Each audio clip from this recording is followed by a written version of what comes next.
Start. अध्यक्ष महोदय, मैं सूडान में स्वाधीनता के उदय का स्वागत करता हूँ, जो स्वयमेव तो शुभ है ही। चिरकाल से त्रस्त और आजकल भी अनेक संकटों के शिकार अफ्रीकी भूखंडों की भावी उन्नति के लिए भी यह एक शुभ लक्षण है। गत वर्ष इस अवसर पर मेरे अभिभाषण के बाद भारतीय संघ में आंध्र नामक नए राज्य का उदय हुआ है। भारतीय राज्यों में इस अभिवृद्धि का मैं स्वागत करता हूँ और नए राज्य की सफलता की कामना करता हूँ। भारत में राज्यों के पुनर्गठन की मांग को देखते हुए मेरी सरकार ने इस कार्य के लिए एक आयोग की स्थापना की है, जिसमें योग्य और अनुभवी सदस्य रखे हैं। यह कार्य बड़ा और ऐतिहासिक महत्व का है। इसे वस्तुगत रूप से पूर्ण शांत चित्तता के साथ करना है, जिससे संबंधित क्षेत्रों की जनता का एक और इसके साथ ही समस्त राष्ट्र का अधिक कल्याण हो सके। मुझे पूर्ण विश्वास है कि इस आयोग के काम में सभी लोग सद्भावना और समझदारी के साथ सहयोग देंगे। हमारी संघ के 2 राज्यों में कोचीन और पटियाला तथा पूर्वी पंजाब रियासती संघ में आजकल आम चुनाव हो रहे हैं। उपर्युक्त दूसरे राज्य में संविधान सुचारू रूप से नहीं चल सका और नए चुनाव होने तक प्रशासन का भार मुझे अपने अधीन लेना पड़ा। हमारी प्रथम पंचवर्षीय योजना की आधी अवधि समाप्त हो चुकी है। कुछ मामलों में प्रगति इतनी अच्छी नहीं हुई जितनी हम आशा करते थे, परंतु कुछ अन्य मामलों में महत्वपूर्ण प्रगति हुई है। सामुदायिक योजना कार्यों के कार्य में विशेष रूप से उन्नति हुई है और राष्ट्रीय विकास कार्य में भी, जिसका श्री गणेश अक्टूबर 1953 में हुआ था, संतोषजनक उन्नति हुई है। इस कार्य में जनसाधारण का योगदान बहुत उत्साहवर्धक है।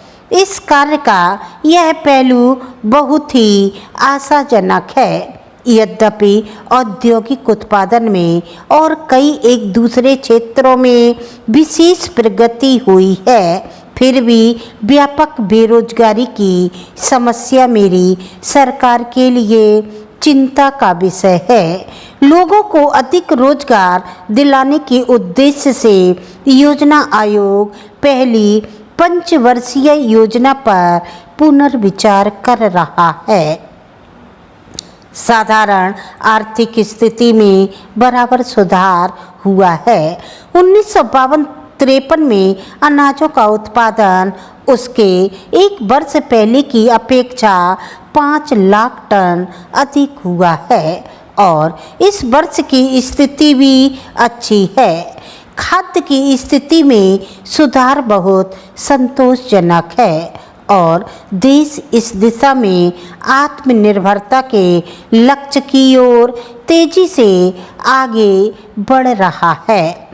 औद्योगिक उत्पादन में विशेषकर सूती कपड़े, कागज, रासायनिक पदार्थ, बाइसिकल, नमक और बहुत से इंजीनियरिंग संबंधी उद्योगों के क्षेत्र में उत्पादन काफ़ी ज़्यादा होता रहा है।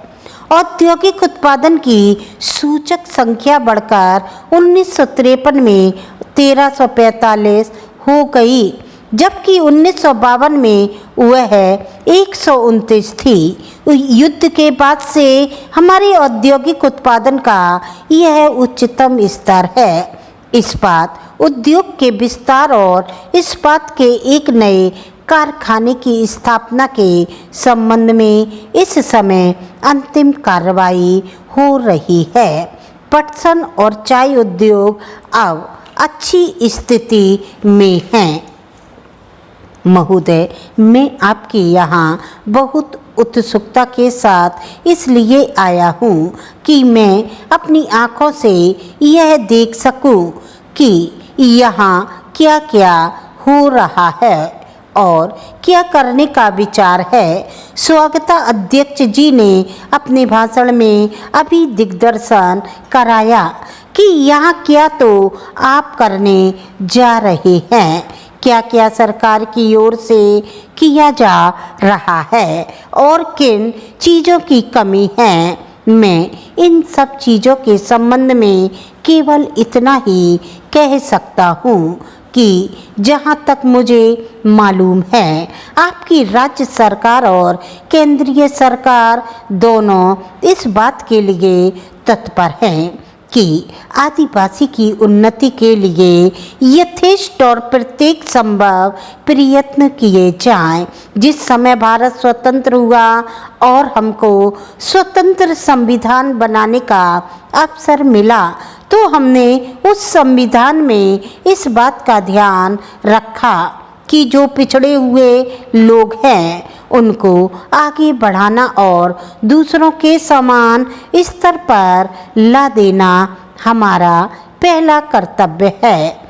इसीलिए संविधान में कुछ ऐसी विशेष धाराएं रखी गई जिनके अनुसार पिछड़े हुए लोगों को आगे बढ़ाने का भार हमारे ऊपर आया। पिछड़े हुए लोगों में 3 प्रकार के लोग हैं। कुछ लोग तो वे हैं जो अछूत माने जाते हैं।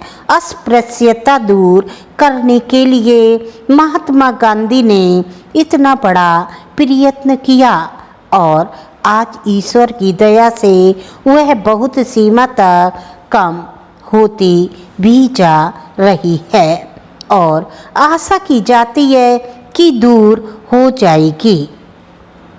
दूसरे लोग जो पिछड़े हुए समझे जाते हैं आदिम जाति के लोग हैं। ये सारे भारतवर्ष में अलग अलग स्थानों में फैले हुए हैं। विशेषकर पहाड़ी और जंगली क्षेत्रों में इनकी संख्या देश में प्रायः 2 करोड़ है। 35 करोड़ में यदि 2 करोड़ व्यक्ति इस प्रकार पीछे रह जाएं तो वह हमें शोभा नहीं देता। उनकी उन्नति करना हमारा परमावश्यक काम है। उनके अतिरिक्त कुछ वे लोग हैं जो इन दोनों से अलग परंतु वे भी किसी कारणवश अन्य की तुलना में पीछे हैं। इन सब के लिए हमारे संविधान में अलग अलग व्यवस्था की गई है। आपको डिक्टेशन अच्छी लगी तो आप लाइक करें, सब्सक्राइब करें। That's all.